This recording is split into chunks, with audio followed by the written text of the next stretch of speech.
the women's season started with St Helens winning the... Well, it didn't start with St Helens winning the Challenge Cup, but that was in the middle of it. They were magnificent. They were. And Leeds can't win at Wembley yet, for whatever reason. I don't know. Been twice, lost twice. Might not get that this year, we don't know. Next year, but... But what I must say is that even in the year since the first one, there was a lot of hype around because the first time you do something, you make history. The second one, actually, I think more people bought into the fact that women's game is now part of the Wembley occasion. Wasn't as good a game, I don't think, this year because Saints were so dominant.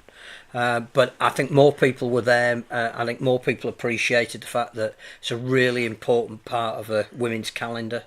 And the BBC again deserve credit for treating it with a reverence.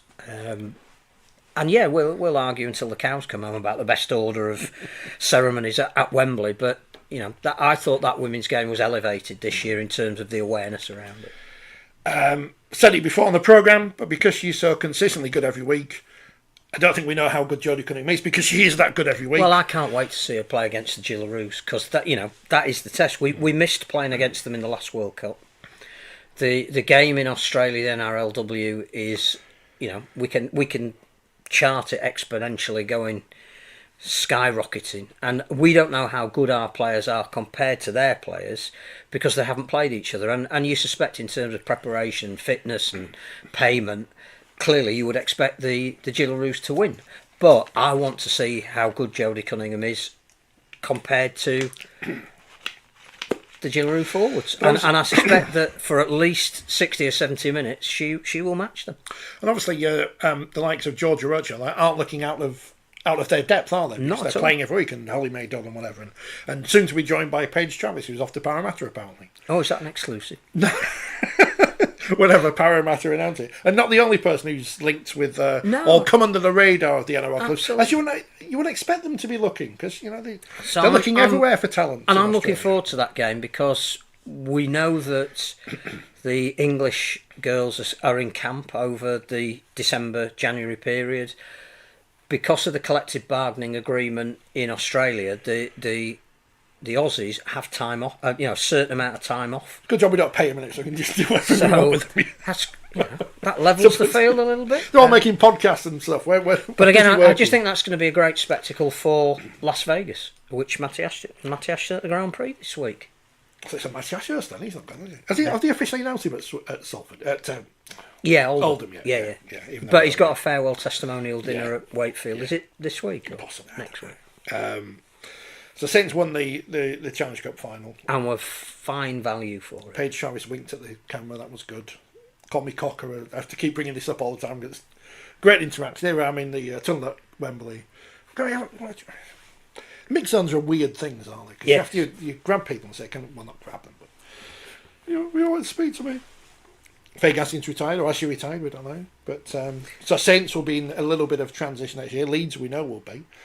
But Saints, they won the League Leaders' Shield, not at a canter, but they won it comfortably in the end. It came down to the last couple of weeks, but yep. Got to the grand final, and York, having had years of saying, well, Lindsay Anfield, she can't win finals. Bridesmaids. She can't win finals. She cannot win finals. Finals, no. Win the grand final last year on home soil. This year they go one better by winning the grand final at St Helens. In the rain, played perfectly for the conditions. Georgie Hetherington, player of the match. No, I said man of the match. Player of the match. Went on to win Woman of Steel as well. Deservedly so. And you've got to give all the credit to York that you can find, because that's 2 years in a row now they have gone on. Because they've had that reputation, but now they've done it. Suffered horrendous injuries this year as well. So many. And overcame, even at the start of the season, Sinead Peach, obviously, good news, she's not an injury now has offspring, which is, our congratulations go to her. But again, I wouldn't say it necessarily came as a shock, but you're planning your season, and she was at the season launch, she was there. Your key player then says, I probably won't be playing this year. Which is something the men's game doesn't have to put up with. No, I mean that's what that should come in now. When the rugby league unions, the players' union, they should come in and say, "Well, right, 9 months off now for paternity leave. It's equality." No, I think York were amazing at the end of the season. I think the other thing that's been fabulous about the women's game, if we broaden the scope of it, I mean, we've had World Cup qualifiers for the first time. So, Nigeria have progressed to the World Series, which will be amazing. Ireland are in the World Series, but there's a whole bunch of European qualifying. The Pacific Championship that's just finished in the Southern Hemisphere, we've seen Samoa make the World Cup for the first time. Fiji are in the World Series. The whole spectre of women's sport is elevated at the moment, and we are playing our part in that. We have the America's Championship as well. The Canada Ravens are in the World Series, so fantastic. It's all exciting. It is. No, it's all exciting. Honestly, glad we got in. We're not here as cheerleaders. No, but. Yeah, we've got to be sceptical, haven't we? Got to. What's to be sceptical about? With the limit, in the acknowledgement that we have limited resources within the sport, the games that have been put on, particularly for women's nations that are just starting out, Greece would be a prime example of that. Moving into having a domestic league, your national team plays, gets to a playoff to decide if they're going to the World Series.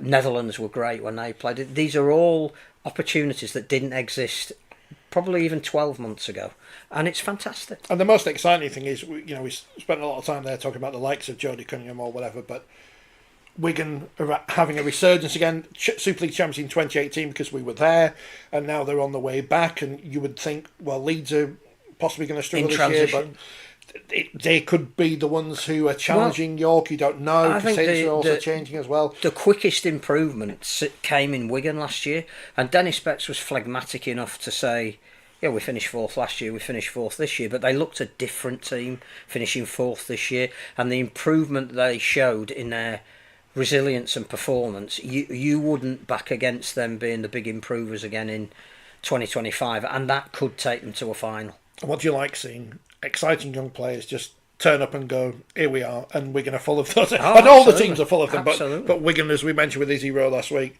ridiculous to be doing that on the international stage at 17. Can she do it against the Australians? Well, we don't know, but what an opportunity. It ain't going to do her any harm for us to find out. You need benchmarking in your career every now and again, and if she comes away and says, I've now played against virtual full-time professionals, I know what I need to do at that level, and she may even at some point herself get a contract in that competition.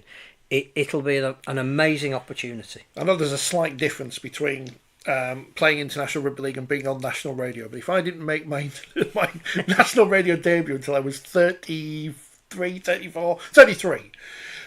so twice her age, she's got a whole... She has. It's so exciting, and I've said before, because we can't play, because we couldn't play, we live our lives vicariously through these people who play whatever form of rugby league. And it's always exciting because you always know there's somebody else coming along, and everyone gets better. And the next generation of women's players will be better because of the training and the strength and conditioning and the money and this and that and the other. Where it's going to go, we don't know, but we do know right at this minute the NRLW, if it's not the biggest competition in women's rugby of all codes, it may be the biggest in all rugby because it has everything that the Premiership women's rugby over here. And again, that's expanding next year, and they're talking about expanding again the year after. So we're going to have a New Zealand Warriors team who are going to be incredibly competitive from next year. Up the wires. Kevin says it'd be brilliant if York could do the same for the men, and he also mentions Warrington's women underperforming considering the resources they've got. And the interesting thing here is, of course, it'd be interesting to know what resources they have got, because all the players seem to be signing for Swinton. I don't know how York ended up where they are, but it's obvious because there's a lot less money in the game. You can probably build a team for a lot less money. But I think the other thing is it's also an acknowledgement by the club owner that the women's game it matters as significant in its way as the men's game, and obviously they're starting wheelchair as well. Now, clearly, in terms of commercial interest and income and outgoings and all that kind of thing, the women's game is understandably behind the men's, but if you treat them both the same, then the exponential growth of the women's game will pay you back. Leeds have got separate sponsors. I think for all three teams, haven't they? Yeah. St Helens have got different sponsors Yeah. because you can buy the kits in the shop, and they've got the different sponsors. If you don't like home bargains, if you're a snob, you can buy the women's kit and still support St Helens. Wigan are obviously buying into it now again. But if you're not buying into it, then you are going to miss something. Well, we know Wakefield have relaunched, and obviously Castleford are trying to, not necessarily get back to the glory years, but they've realised that having a women's section is important. I don't know if Warrington were well resourced. I know most of their games were at Victoria Park rather than at the HJ. What I don't know is whether the Warrington need and desire to have a winning men's team in the Premier competition is all consuming. Well, that was and only Warrington. I haven't asked Warrington that question. Maybe we should, but it'd be interesting to know what resource they have had. That was the key, wasn't it? When they played St Helens on the telly, the men, on the same day that the women played St Helens at Victoria Park, and you think it's just stupid. And it might be down to ground access, but they own their own ground, so I doubt it. Must have more than one set of changing rooms at Warrington because they had the Women's Challenge Cup finals there. As we remember. Blazing round. See, we've got through an hour and we haven't spoken about the men's blazing round. Well, no, but it could have been, and it wasn't your fault. It wasn't Comrade Smith's fault either. I'll give you an answer. I think it's all still on the BBC website. Not the argument. Not me bottling out of interviewing Dan Equin stuff.